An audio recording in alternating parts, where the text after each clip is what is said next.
ce fameux Covid-19.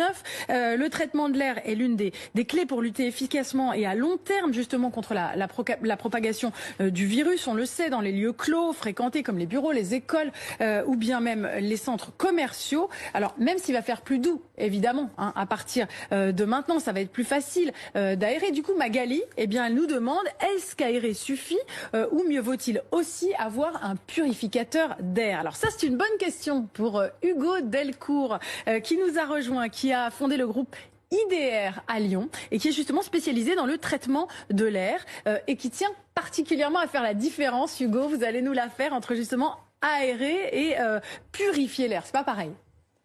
Oui, effectivement. Bonjour, merci de me recevoir.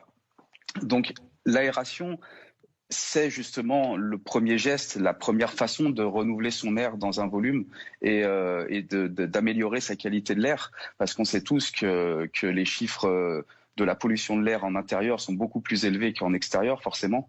Maintenant, l'aération n'est pas forcément suffisante, notamment vis-à-vis de la qualité de l'air extérieur, en fonction d'où on peut être, en ville ou proche du périphérique. Enfin voilà, on peut avoir des problématiques de qualité de l'air dans son environnement qui fait que l'aération n'est pas forcément bénéfique. Et ensuite, je vous dirais, en termes d'aération, il y a aussi un problème énergétique, parce qu'à chaque fois qu'on aère, on va se faire sortir l'air chaud et du coup on va avoir une problématique d'augmentation des coûts énergétiques si on aère souvent. Maintenant, c'est vrai qu'au niveau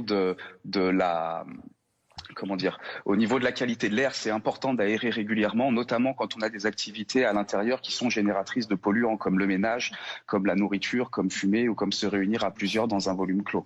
D'accord. Alors maintenant que les bases sont posées, ça y est, on a compris l'idée. Jeanne, eh bien, elle doit bientôt remettre ses enfants à l'école, bien sûr, lundi, puisqu'ils sont en primaire. Et elle demande, les écoles ont-elles profité de la fermeture pour enfin installer des capteurs de CO2, notamment à la cantine, puisqu'on sait que c'est là où il n'y a pas de masque, évidemment, puisqu'on déjeune. Est-ce que c'est devenu obligatoire, demande-t-elle?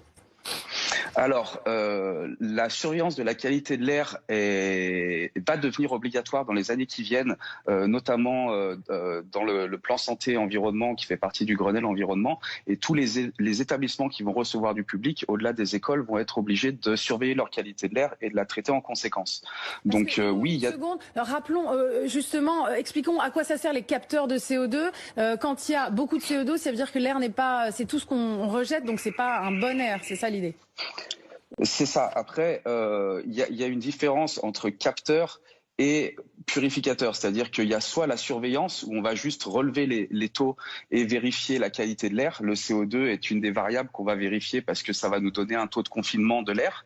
Après, il y a les purificateurs où là, on va installer des machines qui vont capter l'air, stocker l'air ou le purifier de manière à le débarrasser de tous les polluants qu'il y a dedans, ce qu'on appelle la charge virale. Les purificateurs, ils vont chercher à réduire la charge virale de l'environnement pour éviter qu'on ait toutes sortes de particules polluants et virus, notamment en ce moment, dans l'atmosphère.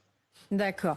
Alors, vous êtes parfois un peu perdu, hein. Vous nous posez pas mal de questions, comme Michel qui est patron de PME et qui demande, il lit des choses contradictoires, si on peut lui répondre rapidement. La ventilation est-elle conseillée ou aggrave-t-elle au contraire la transmission de la Covid-19 ? Alors, en fait, la ventilation en elle-même n'aggrave pas.